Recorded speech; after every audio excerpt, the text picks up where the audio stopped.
తాకట్లో ఉన్న మీ బంగారాన్ని విడిపించి ఆ రోజు ఆన్లైన్ రేటుకి కొంటాం. Sharma gold company. నమస్కారం అండి, సుమన్ టీవీకి స్వాగతం. నేను గీతాంజలి. ప్రస్తుతం మనతో పాటు ఉన్నారు వైదిక ఆస్ట్రాలజర్ గోనుగుంట్ల సురేష్ బాబు గురువు గారు. వారితో మాట్లాడి ఈ మార్చి 10 నుంచి గురు అనుగ్రహం అనేది ఒక 3 నెలల పాటు ద్వాదశ రాశుల వారిపైన ఏ విధంగా ఉండబోతుందో గురువు గారి మాటలో విని తెలుసుకుందాం. గురుగారు నమస్కారం అండి. గీతాంజలి గారు నమస్కారం అండి.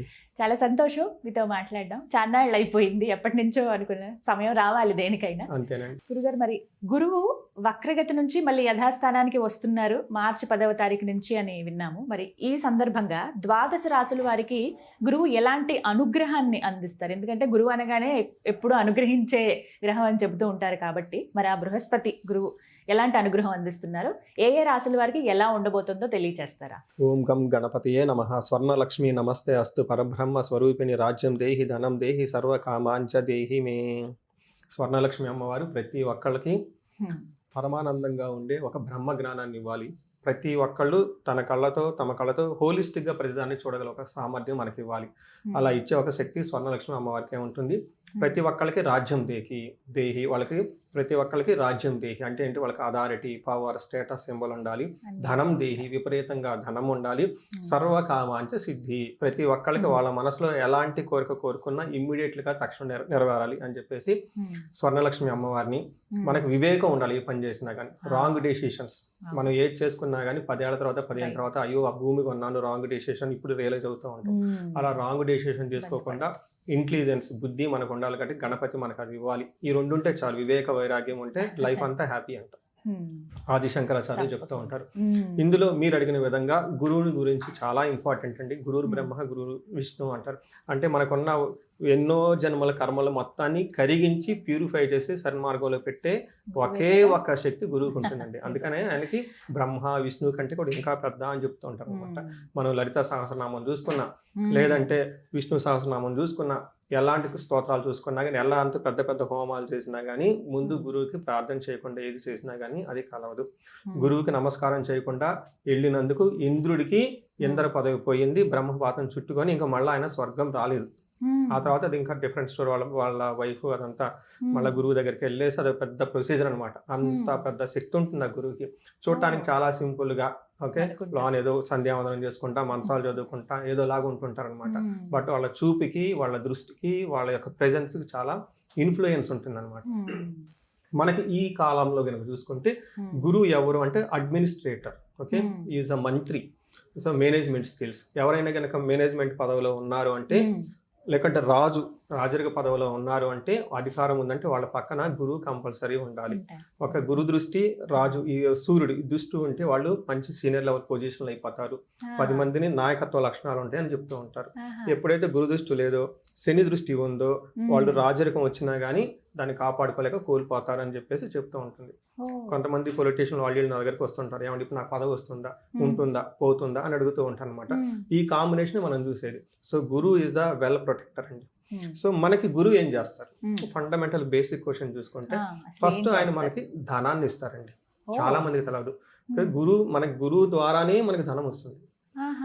ఎవరైనా కనుక సరిగ్గా ధనం రావట్లేదు అనుకుంటే గురువుని ఇగ్నోర్ చేస్తున్నారు. అందుకని గురు సేవ చేసుకుంటే, శుశ్రూష చేసుకుంటే నిదానంగా ధనం వస్తుంది. తర్వాత సంతానం, తర్వాత జ్ఞానం, తర్వాత ఇలా అన్ని అనమాట. వేదిక నాలెడ్జ్, భక్తి, ఆధ్యాత్మికత, ధర్మచింతన ఇవన్నీ గురువు ద్వారా వస్తూ ఉంటాయి అనమాట. అందుకని ఈ గురువు సరిగా ఉంటే అన్ని సన్మార్గంలో ఉంటుంది. లక్ష్మీదేవి కూడా గురువుని ఫాలో అవుతూ ఉంటుంది అనమాట. ఎందుకంటే ధర్మాన్ని కాపాడతాడు కాబట్టి. ఏది ధర్మం ఏది అధర్మం అని మనకు ఎలా తెలుస్తుంది? ఎవరో ఒకరు చెప్పాలి కదా. ఆ సోర్స్ గురువు అనమాట. అందుకని చెప్పేసి లక్ష్మీదేవి వాళ్ళ అన్నగారు శుక్రాచార్యుడు కూడా గురువే ఆయన. అందుకని చెప్పేసి జ్ఞానము ఎక్కడ ఉంటుందో, ధర్మం ఎక్కడ ఉంటుందో లక్ష్మీదేవి వాళ్ళని ఫాలో అవుతుంటుంది అని చెప్తూ ఉంటారు. సో ఈ సందర్భంగా గురువు మొన్నటిదాకా రివర్స్ వెళ్ళిపోవటంతో దాని యొక్క ఇంపాక్ట్ 12 రాశులకి ఏంటి, ఇప్పుడు మరలా సన్మార్గంలో రుజు మార్గంలో రావడంతో వాళ్ళ యొక్క ఇంపాక్ట్ ఏంటి 12 రాశులకు చూద్దాం. తప్పకుండా. గురుగారు, కన్యా రాశి వారిపైన గురు ప్రభావం ఎలా ఉండబోతోంది ఈ మార్చి 10వ తారీఖు నుంచి? అంటే అనుగ్రహిస్తాడా, లేకపోతే ఇంకా ఏమైనా ప్రభావాలు చెడుగా ఏమన్నా ఉండబోతున్నాయా? చెడా మంచా ఇవి కూడా మాట్లాడుకుందాం. సో లాస్ట్ 3 months నుంచి గురువుకి వీళ్ళకి చాలా రిలాక్సేషన్ ఉందండి. చాలా విషయాలు చాలా పాజిటివ్గా ఉంది. ఈ వక్రగతి అంటారు కదండి, ఇది వీళ్ళకి చాలా మంచి జరిగిందని చెప్పుకోవచ్చు. వక్రగతిలోనే మంచి జరిగింది వీళ్ళకి.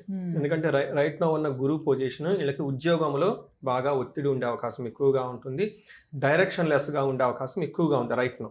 అయితే ఈయన వక్రగతితో ఉండటంతో ఈ 3-4 months ఏదైతే ఈ టైంలో వాళ్ళకి ఒక మంచి డైరెక్షన్ రావటం, ఒక స్థిరత్వం రావటం, ఇవంతా చాలా పాజిటివ్ ఉందన్నమాట. మరి ఇప్పుడు గురువు మళ్ళీ నార్మల్ అవుతున్నారు కాబట్టి వచ్చే ఒక 3 months వరకు మనకి ఇప్పుడు మార్చి నుంచి జూన్ వరకు ఈ 3 months వరకు గురువు యొక్క ప్రభావం వీళ్ళకి ఎలా ఉండబోతుందంటే, మనకి సంస్కృతంలో మహర్షులు రాశారనమాట గ్రంథాల్లో. ఏమని రాశారంటే ధాన్య నాశో ధనచ్ఛేదం వృధా సంచారణం భయం అని చెప్తారు.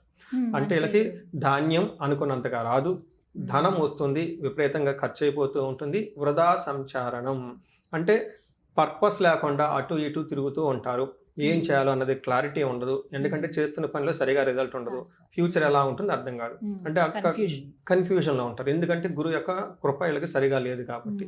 అంతేకాకుండా స్వజనైర్ దోషణం, వీళ్ళ కింద పని చేస్తున్న వాళ్ళు వీళ్ళ చుట్టూ ఉన్న వాళ్ళే వీళ్ళని దూషిస్తూ ఉంటారు. ఈ పని ఎందుకు చేస్తున్నావు, ఆ పని ఎందుకు చేస్తున్నావు, అసలు నిన్న మొన్నదాకా బాగున్నావు, ఇప్పుడు ఇలాంటి డెసిషన్స్ ఎందుకు తీసుకుంటున్నావు, బాధలు ఎందుకు పడాల్సి వస్తుంది అంటూ ఉంటారు అనమాట. అంతేకాకుండా దశమస్థ యథా గురువు అంటారు, అంటే 10వ స్థానంలో గురువు అలా ఉంటే ప్రొఫెషన్ మ్యాటర్స్ లో వాళ్ళకి డైరెక్షన్ లాగా ఉంటుంది అని చెప్తూ ఉంటారు. మనకి పురాణాల్లో ఒక స్టోరీ ఉంది దీనికి సంబంధించి. శివుడు బ్రహ్మహత్య చేయటంతో ఆ బ్రహ్మ యొక్క శిరస్సు తన చిటికిని వేలికి అతుక్కుంటుంది. అటు కైలాసం వెళ్ళటానికి ఇష్టం లేక ఏం చేయాలో తెలవక కాశీ వీధుల్లో తిరుగుతూ భిక్షం ఎత్తుకుంటూ ఉంటాడండి. ఆ టైంలో ఆయన పేరు బలం ప్రకారం చూసుకుంటే శివుడికి 10వ స్థానంలో గురువు ఉండటం వల్ల ఇది జరిగింది అని చెప్తారు. ఆయన చేయాల్సిన పని ఏంటి, కైలాసంలో కూర్చోవాలి, అంతే కదండి. అక్కడుండి ఆయన పని చేసుకుంటారు, సృష్టి స్థితి లయకారుడు అంటారు కదండి ఆయనకి. బట్ ఇక్కడ చేసే పని ఏంటి, కాశీ వీధిలో తిరగటం. ఏమైనా సంబంధం ఉందా, లేదు కదా. ఇలాంటి పరిస్థితి వచ్చే అవకాశం ఎక్కువగా ఉంటుంది. అంటే అప్పటిదాకా వాళ్ళు ఏదో ఒక డిగ్నిఫైడ్ పొజిషన్ లో ఒక C level vice president director school head లేదంటే బ్యాంక్ లో పెద్ద మేనేజర్ ఏదో అయ్యి ఉంటారు. వాళ్ళు ఉన్నట్టుండి ఒక డిప్యుటేషన్ పదవో ఏదో వస్తుంది, దీనితో అక్కడికి వెళ్ళాల్సి వస్తుంది. అందులోనేమో సరిగ్గా ఏమంటారు అన్ఎండింగ్ అంటే ఇంట్రెస్ట్ లేకుండా వెళ్ళటం తోటి దేవుడా ఎంతకాలం ఈ రోజులు పాస్ అవుతుంది, ఇదేంటి అదేంటి, అటేమో మేనేజ్మెంట్ లో అనలేడు, అలానే వదిలేసిపోలేడు, అలా చేసుకుంటూ అటు ఇటు మధ్యలో ఏం చేయాలో అర్థం కాకుండా అటు ఇటు తిరుగుతూ ఉండి ఒక డిసప్పాయింట్మెంట్ కండిషన్లో ఉండే అవకాశం ఎక్కువగా ఉంటుంది. ఇది ఓవరాల్ గా నాకు వచ్చే రియల్ టైం ఫీడ్బ్యాక్. మనకి మహర్షులు చెప్పింది ఒకటి, బట్ రియల్ టైం ఫీడ్బ్యాక్ ఎలా ఉంటుందంటే ఉన్నట్టుండి టీచరు తీసుకెళ్ళిపోయి కొత్త స్కూల్ కన్స్ట్రక్షన్ జరుగుతుంది, అందులో గోల్మాల్ జరుగుతుంది, నువ్వు పోయి మానిటరింగ్ చేయమని అక్కడ పెట్టేస్తారు. అప్పటిదాకా వచ్చి బెల్ కొట్టి టయానికి వెళ్ళిపోయే వాళ్ళు అక్కడ కూర్చుంటే ఆ లారీ వాళ్ళతో ఈ ట్రిప్పర్ వాళ్ళతో మాట్లాడుకోవటం కన్వర్జేషన్ డిఫికల్ట్ గా ఉంటుంది. ఇలా ఎక్కువగా జరిగి ఉండే అవకాశం ఉంటుందని మనకు చెప్తూ ఉంటారు. ఇలాంటి ఎదుర్కొంటారనమాట. మరి మీరేమైనా పరిహారం చేసుకుంటే కాస్త కుదుటపడే అవకాశం ఉందంటారా? ఇంకా ఖచ్చితంగా అండి. వీళ్ళకి ఫస్ట్ ఏం చేయాలంటేనండి ఎల్లో కలర్ దుస్తులు ఎక్కువ వాడుతూ ఉండాలి. గురుకి మనకి వీళ్ళకి మేధా దక్షిణామూర్తి స్తోత్రం అని ఉంటుంది, ఇది చదువుతూ ఉండాలి. ఇంతే కాకుండా ఒక్కసారి వీళ్ళకి గురువుకి సంపూర్ణ శాంతి పూజలు అని ఉంటుందండి. బేసికల్గా ఇది ఎక్కడ చేస్తారంటే మనకి ఎక్కడ ఎవరి పురోహితుల దగ్గరికి వెళ్ళినా కానీ చేస్తూ ఉంటారు. బట్ ఇది కాకుండా గుంటూరు దగ్గర కోటప్ప కొండ అని ఉందండి, చాలా మంది తెలిసే ఉంటుంది. అక్కడ దక్షిణామూర్తి అవతారంగా కొండ మీద ఉన్న ఏకైక గుడి ఉంది, అది ఒక్కటేనండి. అక్కడ మనకి అరుణాచలం లాగా గిరి ప్రదక్షిణ చేస్తూ ఉంటారు, చిన్న ఆశ్రమాలు కూడా చాలా ఉంటాయండి, చాలా పీస్ఫుల్, చాలా బ్యూటిఫుల్ గా, పొల్యూషన్ ఫ్రీ ప్లేస్ అనమాట. అక్కడ దేవస్థానం వాళ్ళే చాలా చాలా వెరీ వెరీ నామినల్ ఖర్చుతో ప్రతి గురువారం దక్షిణామూర్తి హోమం చేస్తారు, గురు హోమం చేస్తారు. గురువుకి ఎక్స్క్లూజివ్ గా హోమం చేసే టెంపుల్ ఏంటంటే అదొకటే, కోటప్పకొండ చేస్తారు, ఇంకెక్కడ చేయరండి. ప్రతి గురువారం ఉంటుంది, ఎప్పటి నుంచో చేస్తూ ఉన్నారు అది. అలా ఎక్స్క్లూజివ్ గా గురువుకి అలా కొన్ని సంవత్సరాల నుంచి నిరాటకంగా చేస్తున్న గుడి ఏది ఉందంటే అక్కడేనండి. అక్కడ క్షేత్ర బలం అంటారు కదండి, చాలా పవర్ ఉంటుంది అక్కడ. ఒక రోజు కాదండి, ఎప్పటి నుంచో ఆ మంత్రం చదివి అక్కడ నేను చాలా మంది అక్కడికే పంపిస్తూ ఉంటానండి. అక్కడ కనుక వెళ్ళిపోయేసి కూర్చొని చక్కగా ఆ హోమం అంతా చేపించేసుకొని, వీలైతే ఆ కొండ మీద అకామిడేషన్ ఉంటుంది, బట్ కింద చిన్న చిన్న ఆశ్రమాలు చాలా ఉన్నాయండి, బాగుంటాయి. ఆ ఆశ్రమాల్లో చక్కగా స్టే చేయగలిగితే, గిరి ప్రదర్శన చేయగలిగితే ఈ రాశి వాళ్ళకి చాలా చాలా బాగుంటుంది. మేనేజ్మెంట్ పవర్ వస్తుంది. సో ఇది నిజంగా ఇది కొత్త విషయం. ఖచ్చితంగా నేను ఇప్పటివరకు వెళ్ళలేదండి, దర్శనం చేసుకునే అవకాశం దొరుకుతుందని భావిస్తున్నాను శివయ్య పిలుపు కోసం.